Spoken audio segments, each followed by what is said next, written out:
So I was informed the other day that there's actually a demo for Super Mario Bros. Wonder. Now, it's not on the eShop. We can't just download it and play it in the comfort of our own homes because, you know, Nintendo. But, you know, honestly, I see why. People are probably going to find, like, data and files and start encrypting the game. It's going to be crazy. But at the same time, we all have to get up, us lazy gamers, and walk our way to Target, or I think GameStop, in order to play this game. Yes, you can play the demo in stores now. I believe Target and GameStop are the ones that for sure have it. I went to my local Target and tried the game out, and I was probably up there for about 25 to 30 minutes trying to play all the levels that I possibly could and get the feel that I could get. And let me tell you straight off the bat that this game is so good. It's really so good. Now, I know you probably heard tons of these from so many different people, but I'm going to give you a little bit more details than what people are giving, because I really dug. Like, I dug deep to find every little nook, cranny, and animation and thing that they did with this game. And I got a lot of things to kind of talk with you about and some secrets that I found already. So before we get started, stop what you're doing. Make sure you leave a like and subscribe if you're super excited for Mario Wonder. It's already just 14 days away. And if you're super excited, you want to be following, because we're going to be talking about the game nonstop when it drops. But thank you so much for tuning in.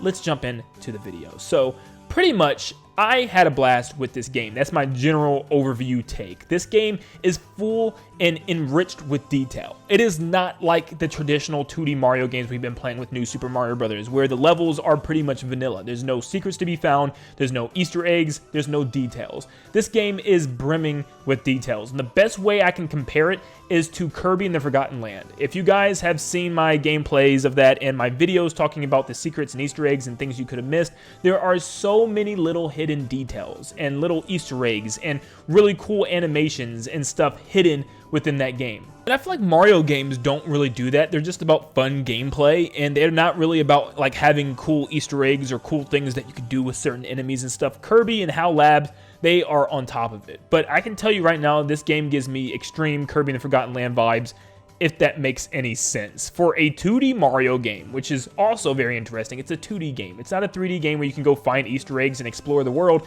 It's 2D, but it's filled with details. There are so many little things that I noticed that you can do in this game, and just animation details. It's really spectacular. For instance, as Elephant Mario, you can spray water at enemies and they'll be like shocked. You can spray water just on the ground and like little bloom flowers will pop up and then fall down.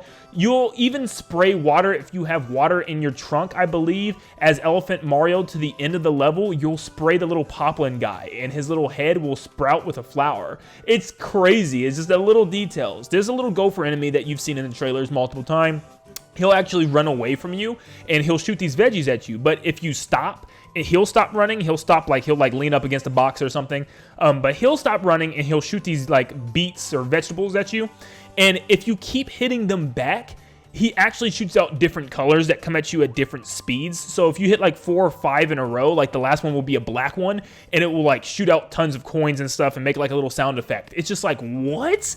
I don't know how I found that. I was just sitting there hitting his seeds back at him, but I thought that was really cool. There's also like little details with the characters. For instance, Mario can like move his head around. All the characters technically can move their head around within the overworld. Like if you're on a level and you can't go up or down, like you can just like look up or down or look left and right on certain sections where you can't go left and right and just move your head around. It's just little details like that that I absolutely love. Elephant Mario, or really Elephant any of the characters. If I say Mario, it's just because I mostly played as Mario. I played with a lot of the other characters too, but mostly Mario.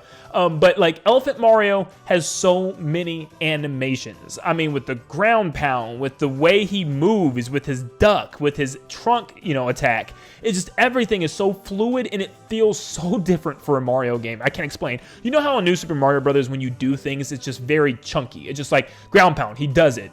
Like jump, he does it. It just feels like a little bouncy, like there's a pop in his step now. Everything is so fluid. There's like a fluid motion with everything that he does, and you'll notice it right away, especially with the elephant power-up. Also, another detail with the elephant power-up. Every level, I believe, has an elephant theme, which changes when you put that power up on. It sounds like it's more of a tuba or like a trombone or something that's playing as well within the music, giving it like a big elephant vibe. I can't explain it, but yes, if you have the elephant power up, the music actually changes in each level to fit that, which is crazy. So they had to like literally make second versions of every song in this game, I'm guessing, in order to have an elephant theme, which is just so much amount of detail jam-packed into this game. Now, as far as for the game itself, like, it just controls like butter. There's really nothing else to explain. You still have your spin move. You can spin in the air when you jump. It's so great. And the little badges were fun to play around with. Like, the glider badge is probably one of my favorites. The character can pull out a hat and just kind of glide across the stage. It's probably going to be really cool for speedrunners, besides the actual, like, super speed perk that we saw in the trailers. But yeah, I thought that was a lot of fun. The super jump is fun. I really like the wall jump challenge as well, you know, and I really kind of hope, like, some of the levels give you a recommended badge to wear to make it more enjoyable, because I'm sure some badges are just going to work so much better with certain stages, but maybe that's just up to us to figure those out. But, okay, so let's dive into a little bit of the issues that I found, at least one major issue. So, you have two, well, technically lots because of all the different colored Yoshis, but two really easy mode characters with the different colored Yoshis and obviously Nabbit. These characters pretty much play the same, with Yoshi being able to flutter and use his tongue. I think Nabbit might be a little bit faster too, I'm not quite sure. But anyways, their main gimmick is they can take hits and you won't die. But the main issue with this is something that I tested with both characters, is the item power-ups do not work with them.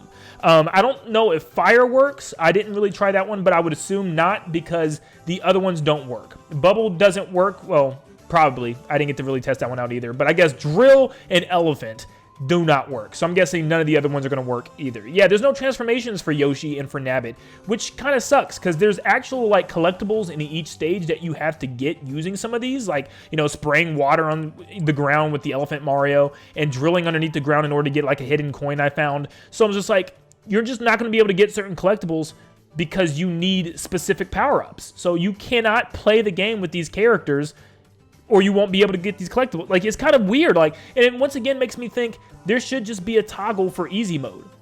You know what I mean? Like, just any character can play on easy mode. So now, tying these characters to that, no one's going to really want to play as Yoshi or Nabbit. Especially, too, can you imagine if a little kid, like, you just want them to play on easy mode so that way they don't get frustrated, and the little kid wants to play with any of the other characters besides Yoshi and Nabbit? They're going to get frustrated. Like, I don't want to just play with Yoshi and Nabbit just so I can not die.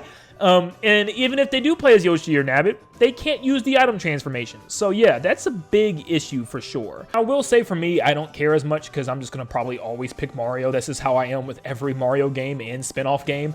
But yeah, some people are going to find that frustrating, and I know some kids are going to be frustrated that, you know, they need that easy mode, but they're not going to be able to play that easy mode with whatever character they want. You got to pick Yoshi or Nabbit, which is kind of frustrating. But there wasn't much else to really explore here. It's just a couple of stages, but from what I've seen so far, this game looks phenomenal. Like, seriously, it is without a doubt the best 2D Mario game, hands down. Just from the way the game looks, the way the game feels, the characters, the expressions, the animations, the secrets, the Easter eggs, the details, it's all legit. It is, you could tell, like, this game had absolutely no time limit as to when it needed to be done, and they just went all out. It feels completely finished. It feels completely fleshed out. It is going to be a massive game, and we get to get our hands on the full game in just 14 days. But I want to real quick touch on one last thing that I noticed, and it's definitely Mario's voice. So, of course, during the trailers, it was hard to tell, like, that it wasn't even Charles at first. It sounded so good, but there's a couple of voice lines that I've noticed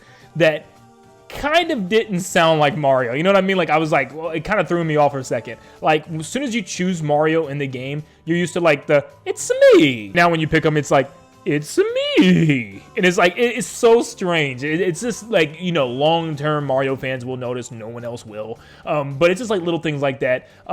Little things that Mario says and speaks. You'll notice just like little things sound a little off. But at the same time, you know, it's a new voice actor. You know, they're getting used to the role. And it's perfectly fine, though. But it is a little something that I noticed when I was playing. It kind of got my attention a little bit. But yeah. Let me know down below if any of you were able to play the demo as well. And if you've noticed anything that I may have missed, definitely comment them. But yeah, I had a blast playing it. I really want to get back into playing this game. So we just got to wait a little while longer. Thank you so much for tuning in. Make sure to leave a like and subscribe to stay up to date on all things Mario Wonder and Nintendo in general. And like always, I'll see you all on the next one. See you guys.